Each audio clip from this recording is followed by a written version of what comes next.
Alright, this is a short review for the XPPen Artist 12 second generation with the X3 chip for the pen.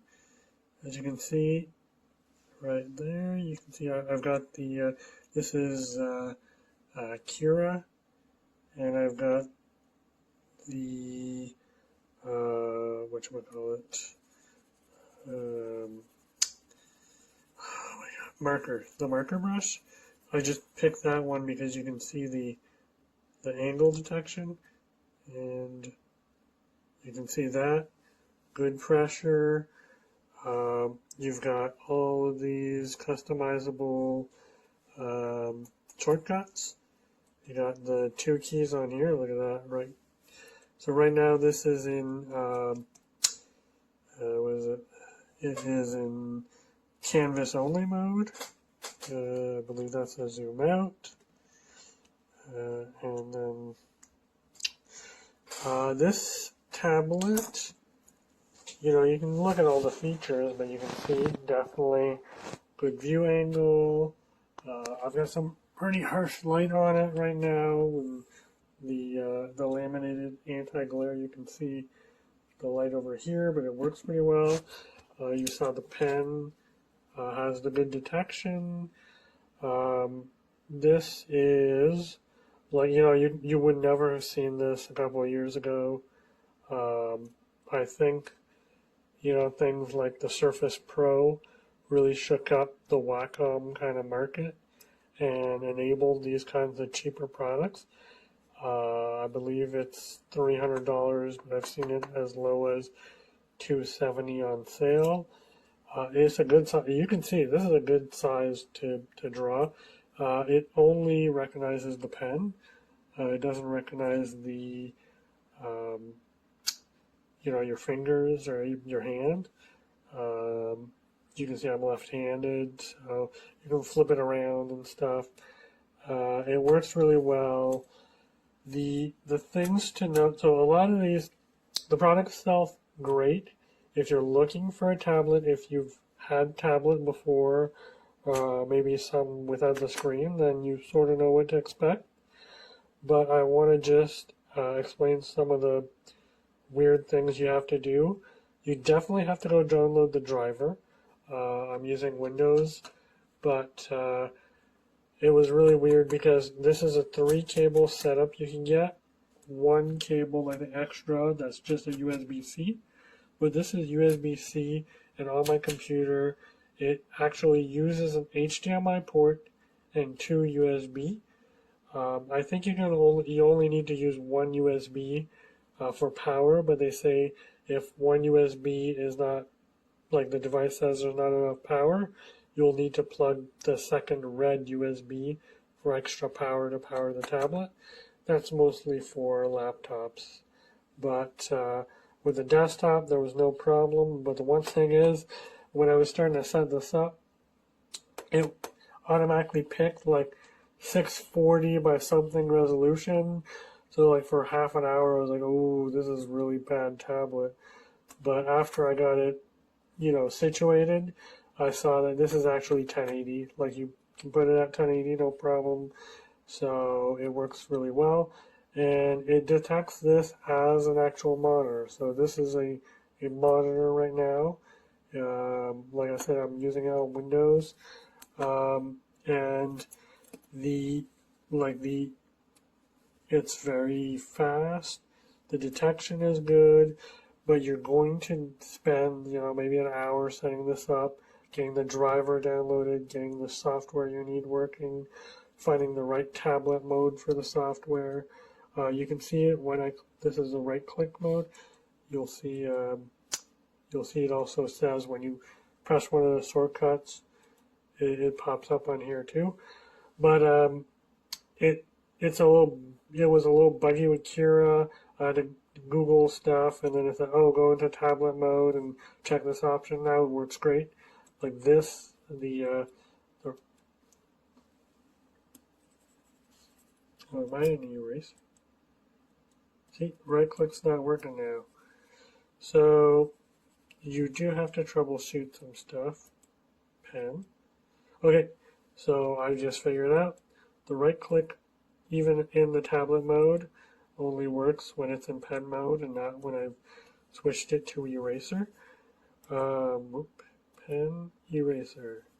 You get out of here, marker. But it is pretty responsive. I've had these tablets before. This is the first one with the screen. If you're thinking about it and you're not sure, it's a good entry model. You know, it's big enough to draw on it, but it's not too expensive either. And you're gonna feel like, okay, I want to put the time to learn tablet drawing, or no, this isn't for me, fairly quickly. If I go to my computer here, so once you install the drivers, there's a bunch of options here. You're going to have to play around with these. You can have application-specific clicks, defaults for the shortcut and for the pen. By default, it's right-click and then eraser, but you know, you can customize it pretty easily. And like I said, as long as you don't mind playing around with options for a bit until you find the perfect match for you. Like, honestly, I'm going to switch the eraser button. I'm going to do the space button, which is the move around, because, see, I can't even do it. Nope, that's save. So that's save, and you can see it like it's literally a monitor. Anyway, so one of these shortcuts is space. So yeah, I'm going to put the space on the pen. So I just hold down the second button here and I can move around the canvas. I like to zoom in, zoom out a lot. But it is a good entry-level tablet. You don't want to spend like thousands of dollars on a Cintiq and then decide, you know what, I do not like this. There's no real barrier on this tablet. You know, like sure, the Cintiq is going to have a better display and everything, but this is good enough that it's not going to hold you back.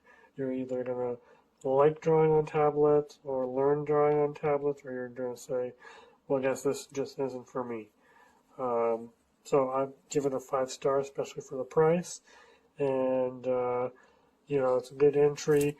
And at the 12, like this is the 12, so it's big enough to feel comfy to, and if you're a laptop user, this will fit perfectly on a laptop bag with your laptop as well. You're just going to have to be careful if you use it on battery mode, because there's no battery in this. This needs to be powered, and this is powered with USB stuff plugged into your laptop. And the other thing too is it only comes with the 3-in-1 cable, I think. Wait, let me double check. Oh no, wait, this is just an extension. So it comes with the, it comes with this little extension here.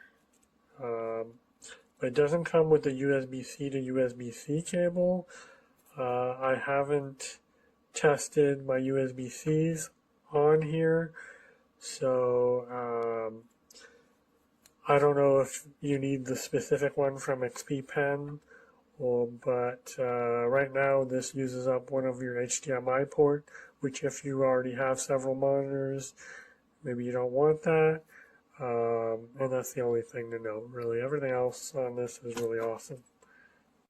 So I'm going to try and show you this as both. First off, I had quite the headache trying to get this to be a mirror screen, and I had to go into my computer settings to be able to do that. The biggest difficulty I'm having with this is that here on the tablet, everything I do on the tablet is happening on the screen. So I'm able to pick colors the same as I would on the screen. What I'm finding challenging is the size of the boxes, and I'm finding I'm having to go back and forth to be able to pick out things. So the responsiveness is not too bad. As you can see, it goes up there. I'll try and do something that has a little bit of a pressure to it, but I am finding it challenging to do any sort of change in the settings, because you see how small those are compared to on the screen. And then if we switch back to the mouse, I have much better control on the screen, and I'm able to go back and forth. So I think it's good for getting into the fine stuff.